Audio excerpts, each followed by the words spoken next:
দর্শক এই মুহূর্তে কক্সবাজারের চকরিয়া থেকে আমাদের সাথে যুক্ত হচ্ছেন সহকর্মী মোহন ইসলাম।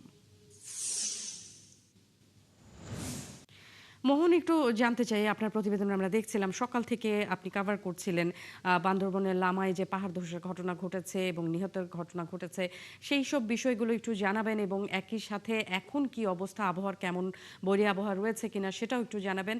আর প্রশাসনের পক্ষ থেকে কি কি পদক্ষেপ আপনার চোখে পড়লো? ন্যান্সি, এখানে আসলে বৈরী আবহাওয়া এখনো আছে, এটা চলমান। আমরা গতকাল থেকে দেখছি এখানে আসলে বৃষ্টি যে পড়ছে, সেই বৃষ্টি থামার কোনো অবকাশ আমরা দেখছি না। অল্প সময় 5-10 মিনিট থামলেও পুরো সময়টাই বৃষ্টি পড়ছে এবং বৃষ্টির সাথে আপনার ভারী বৃষ্টিপাত হচ্ছে এবং বাতাস তো রয়েছে। ফলে এখানে আমরা পানি যেরকম বাড়তে দেখছি, বিশেষ করে চকরিয়া পেকুয়াতে আমরা পানি বাড়তে দেখছি এবং আমরা দেখেছি বান্দরবানের লামাসহ আশেপাশে যে উপজেলাগুলো রয়েছে সেখানে ভূমিধসের ঘটনা ঘটছে। আমরা লামাতেও যাওয়ার চেষ্টা করেছিলাম, কিন্তু অর্ধেক পথ যাওয়ার পর আসলে আমাদেরও সেই সুযোগটি হয়নি, যেহেতু এখানে রাস্তা ভেঙে পড়েছে, যোগাযোগ ব্যবস্থা ব্যাহত। ফলে আমাদেরকে ফেরত আসতে হয়েছে। আমরা আরেক দফা আগামীকাল হয়তো চেষ্টা করবো লামায় গিয়ে দেখার জন্য সরেজমিনে কী অবস্থা। এবং এই পর্যন্ত আমরা যা দেখলাম সেখানে অনেক ভারীঘর আপনার ধসে পড়ার মুহূর্তে আছে বা আশঙ্কায় রয়েছে, ঝুঁকি রয়েছে এবং অনেকগুলো পড়েছে। ফলে মানুষ হতাহত হচ্ছে এবং অনেককে আশ্রয়কেন্দ্র নিয়ে যাওয়া হচ্ছে।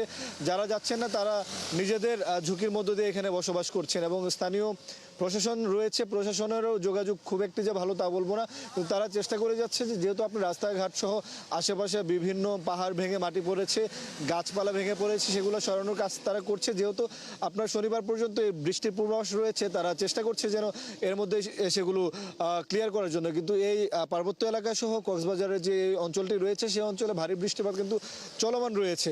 ফলে এখানে যে খুব সহজে এইগুলো করা যাচ্ছে সেটা বলা যাবে না। এবং এখানে আপনি জানেন যে বিদ্যুতের একটি সংকট দেখা দিয়েছে, যেহেতু ফ্লাড এরিয়া, পানি অনেক বেশি।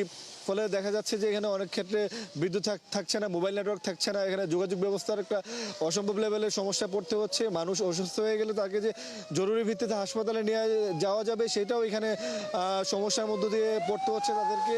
খাদ্যর অভাব একটু রয়েছে এখানে। আপনি জানেন পার্বত্য এলাকায় এমনিতেই একটু আপনার তাদের দুর্গম এলাকা, সেই জায়গায় খাদ্য ব্যবস্থা, যোগাযোগ ব্যবস্থা সেইগুলো ধসে পড়ার কারণে মানুষের মধ্যে এক ধরনের মানবিক বিপর্যয় দেখা দিয়েছে। তাদের দাবি এবং স্থানীয় প্রশাসনের পক্ষ থেকে বলা হয়েছে উচ্চপদস্থ সরকারি কর্মকর্তা এবং সরকারের উচ্চ পর্যায় থেকে যেন তাদের দিকে একটু নজর দেওয়া হয়। আগামী শনিবার পর্যন্ত যেহেতু এই সম্ভাবনার একটি রয়েছে এবং এটি শেষ হতে আপনি জানেন একটি পোস্ট ডিজাস্টার ম্যানেজমেন্টের একটি বিষয় থাকে, মানে পরবর্তী যে সমস্যাগুলো রয়েছে সব মিলিয়ে তাদের সরকার এবং বর্তমান প্রশাসনের কাছে দাবি রয়েছে যে তাদের দিকে একটু বিশেষ নজর দেওয়ার জন্য যেন মানবিক এই সংকটটা তারা কাটিয়ে উঠতে পারে।